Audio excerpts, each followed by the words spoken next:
All right, we got one more video to go before the night is over. So, Datamines here for the baby banner. We got the stats there, courtesy of Gengar and Tsukasa. Let's go ahead and pull that up. We got the skill inheritance rarities for Xander and Elise. Remember the April Fool's Day video they put out yesterday? We can get that soundtrack in the concert hall now, which is free as well, which is pretty interesting. Okay, PM1 put out his refine thing. Hold on, where is that? Is that everything already? I guess it is. Yeah, okay, so and then we have the refines and we've got the artwork for the units too. So we're going to go ahead and start things off with the stats here. Also, by the way, if you enjoy the Datamines by Gengar and Tsukasa, you can go ahead and send them a little dono over there. So definitely make sure to do that if you appreciate what they do for us. Okay, so let's go ahead and take a look at the stats for the units. Make this just a little bit bigger there. All right, let's also grab our calculators so we can get some BSTs. Now, Corrin, male Corrin, is going to be a dragon armor, blue dragon. So his stat line, we got here 41 HP. We got 43 attack, 47 speed, 35 defense, and then 46 res, giving us a grand total of basically the highest BST in the game. 212. After he gets a moon, he's going to be at 215. And his duo skill is probably 215 as well. So, highest scoring unit in the game, basically. All right, and then for Boons and Banes, let's see here. We got minus HP. Nothing on attack there. Yeah, plus speed, which I think is very important for him. He's one of those rare armored units that actually wants speed. Okay, plus defense also, which is good. Yeah, bring us back to those days where these units had more than one super boon, right? And then I don't think he has anything on res. So we got basically to work with here is plus speed and plus defense. We'll definitely take plus defense because his defense is the one stat where I think they definitely could have did him a little bit more justice. Now, this guy is a very interesting unit. So he's got this new support effect called Dragon Hex, or Draconic Hex, which does not work in summoner duels. I would presume because it's a little bit too strong, but I don't know. I don't really know yet.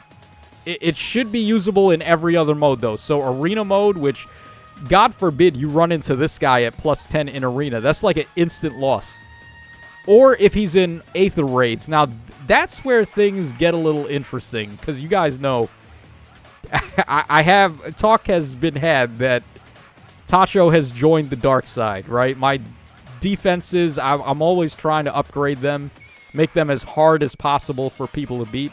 And this guy looks like he'll be a perfect fit on a defense team for Aether Raids with his ability to give Draconic Hex, his debuffing, and the fact that he's already a save unit. He's going to be a near save. He's blue, by the way. Currently, the best near save we've got is the Duo Rhea.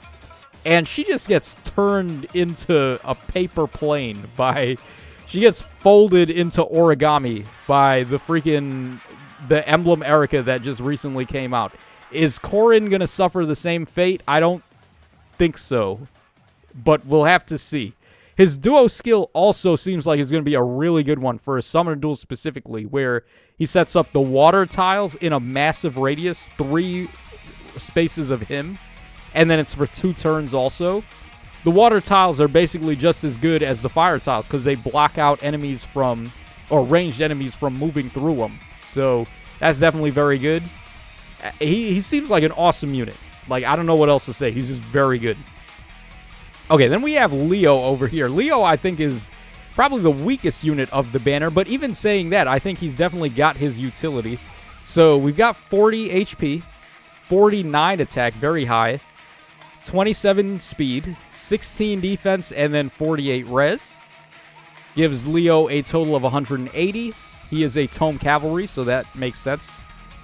And then as far as Boons and Banes go, he's got minus HP. He's got plus attack, which is good with that caveman level of attack he's got. We got minus speed. What is that? Nothing on defense, I think. And then nothing on res. Would have been cool if he had plus res, but plus attack, I guess that's good enough. So he can use an assist and then do something else. He's able to repo and move again, or shove, or smite, or swap, or drawback, whatever you want to give him. He can even do rallies, too. He can use any assist and then move again. That's always a plus when units can do that. And then he also sets up a bunch of debuffs on his second action. So after he ends his turn, he's going to be inflicting stuff like gravity and sabotage and attack and res -7 on the foes that are in 3 columns and 3 rows of him. I think the gravity is only in cardinal directions, but that's still pretty good.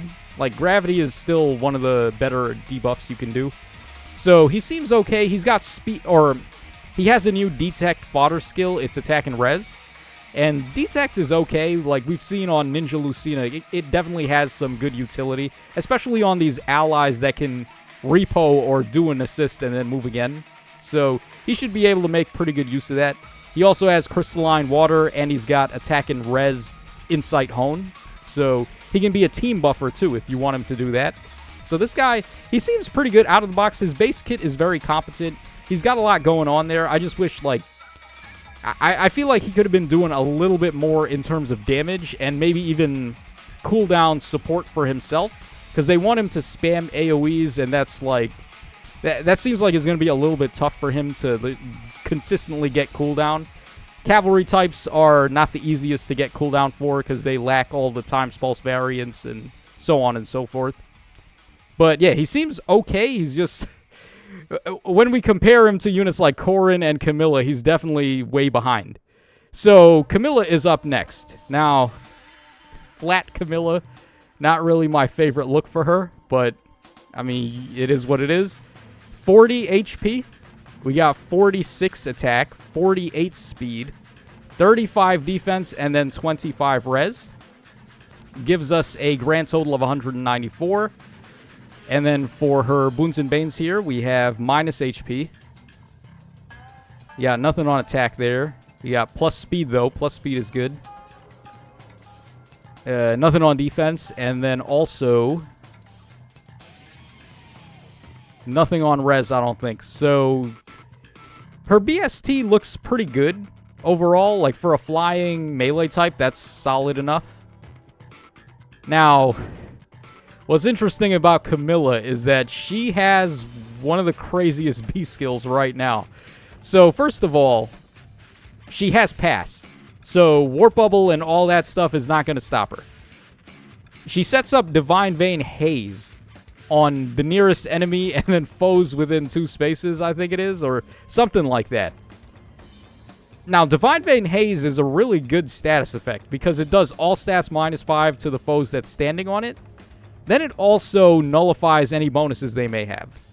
So, I mean, that's really good. It's just that there wasn't really a good way to set it up. I mean, you could run, what was it, Savage Blow 4, whatever that one was called, Deadly Miasma. You could run that, but a lot of these flyers didn't really want to give up their C skill just to run, like, Haze. So the fact that she can just do that on her B skill is really good. Now, offsetting terrain is a really powerful thing to be able to do. I'm not sure what the order of operations is on this yet, because we just literally got the refine for Dedue. He has the same effect as Attuned Hector, where he sets up stone tiles in 2 spaces of him at the start of turn. Is Camilla's Haze going to proc after that, meaning that she would overwrite the stone tiles with Haze? I don't know yet. I would assume yes, though. And if that's the case, then her B skill is going to be ridiculous utility. Just being able to have terrain advantage, and then also her ability to warp unmitigated, like this is going to be a crazy unit. She seems really good. So she's definitely not that far behind the Corrin as far as who the 2 main units of the banner are.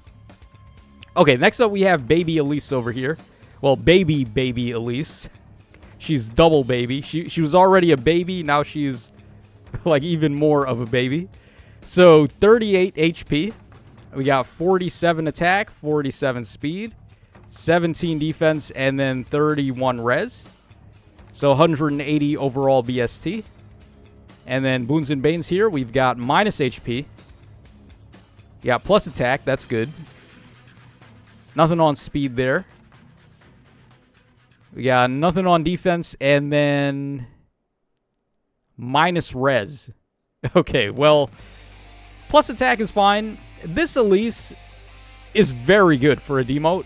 She's probably just straight up the best 4-star banner demote right now until the future gives us someone better. But as of this current time, I don't think there's a seasonal demote that's better than this unit. So she said she gives treachery support to allies at the start of turn, which is crazy. Treachery is still one of the best DPS supports you can get.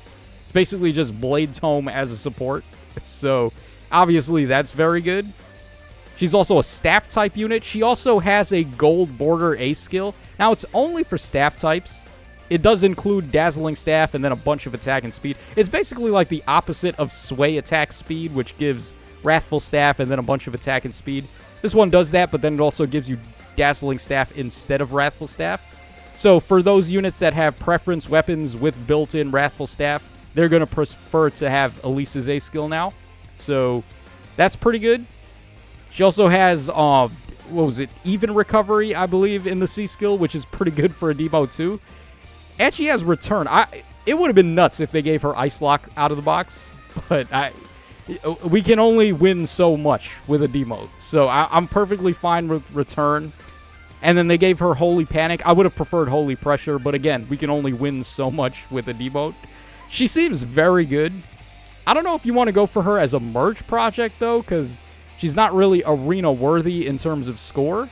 And merges for a unit like this in particular aren't really going to matter. She's more so of a support type, where she's giving the treachery, and then she can set up Ice Lock, and then she can set up Holy Pressure if you give her the Lin Ring, and so on and so forth. So I would say probably grab one copy. Definitely try to get a copy of her. But going past the first copy, I don't really think is all that necessary, unless you want the fodder for her A skill to give to somebody else. But yes, certainly try to get a copy of her, I would say. And now finally we have Xander, who's going to be our Tempest Trial unit. So he's got 41 HP. He's got 48 attack. We got 30 speed, 48 defense, and then 23 res. Gives us a grand total of 190 for a cavalry melee type. They couldn't have given him one more point. He would have jumped into the 190 bin, or 195 bin, which would have actually been really good for him. But I guess we'll take it. So hopefully he's got a preference weapon. I haven't taken a look at his stats or skills or anything like that yet. And then Boons and Banes, we got minus HP. Yeah, plus attack, so at least he does have a boon. Got minus speed there. Nothing on defense, and then what was that? Plus attack, plus res, plus speed, or minus speed. Minus HP, minus speed, plus attack, plus res. That's what it looks like for Xander. Okay, so he's a sword cavalry type. Really difficult to say if he's going to be good or not until we see what his stuff is. So why don't we go ahead and take a look. Okay, so Elise has the gold border skill at 5-star, which you would expect. I mean, there's no way that's going to be a 4-star. And then even recovery at 4-star, which is fine. Okay, he does have a preference weapon. Sword of Dusk, 16 might, 1 range, grants attack up 3, enables Canto Rem +1 with a min of 2. For foes in 3 rows or 3 columns center on unit, inflicts attack speed and defense -5. Neutralize effects that grant special cooldown charge +X to the foe. And those foes suffer guaranteed follow-up attacks during combat. Oh. That's very interesting. He's got a built-in Crux skill too. Just like Ninja Lin on the Refine, they gave him that too. Except his is... Ninja Lin does DR Cut. This guy does Nullify Enemy Special Acceleration. Which is actually pretty good. I mean, that's the better part of tempo. Because you're denying the enemies from getting to their special. That's pretty good. Alright, let's keep going here. Hold on. Where do we continue? Okay, right here. At the start of combat, if unit's HP is over 25%, grants a bonus to all stats. Equal to the number of foes in 3 rows or 3 columns centered on unit times 3. With a max of 9. Oh, they couldn't give him 14. This exact same effect on every other weapon is up to 14. Oh, man. They got to shaft the male demote Tempest Trial, right? All right. Also deals damage equal to X% of units' defense, excluding on AoEs, and reduce damage from foes' attacks by X% of units' defense, excluding AoEs. If the foe's HP is over half, at the start of combat, X is 25, otherwise X is 15. Wow. No, that's really good. Okay, 25% his defense. As we saw, his defense is through the roof. He's got 48 base defense. The kid seems pretty good. Okay, then he's got Ignis as his special. Attack and defense clash 3 at 4-star. And then Lull, attack and defense 3 at 5-star. Ooh. First time we've ever seen a Lull skill on one of these Tempest Trials. It's past its prime, obviously. There was once a time when Lull was like the optimal B skill, but now it's just I guess, an okay budget skill, but he seems pretty good. I can't complain. He's got great support there, and he's also seemingly competent in combat, too. So there we go for Xander. Now let's go ahead and take a look at the artwork for the banner. Starting off with the duo over here. I do like Corrin's twin braids, though. Looking very cute. She looks like a cottage girl. Like you would see her living in a village in the woods in some kind of cottage. It's like Hansel and Gretel over here. Is that what their name is? Hansel and Gretel? Or Hansel and Greta? I don't even remember their names, but that's who they look like. Alright, there is the special attack. And then finally, we got the injured artwork there. Okay. All right, let's go ahead and move on. So, Camilla's up next.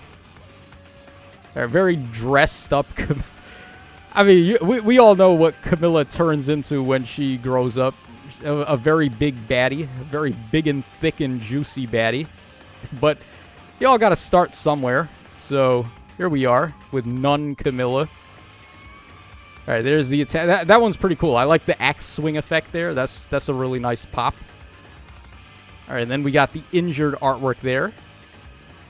Okay. All right, let's move on to Leo up next, a.k.a. Count Dracula. Nah, he ain't he's like trying to cosplay as Alucard as best as he can, and he's not doing it right. He ain't got the hair. Alucard's got the long, flowing hair.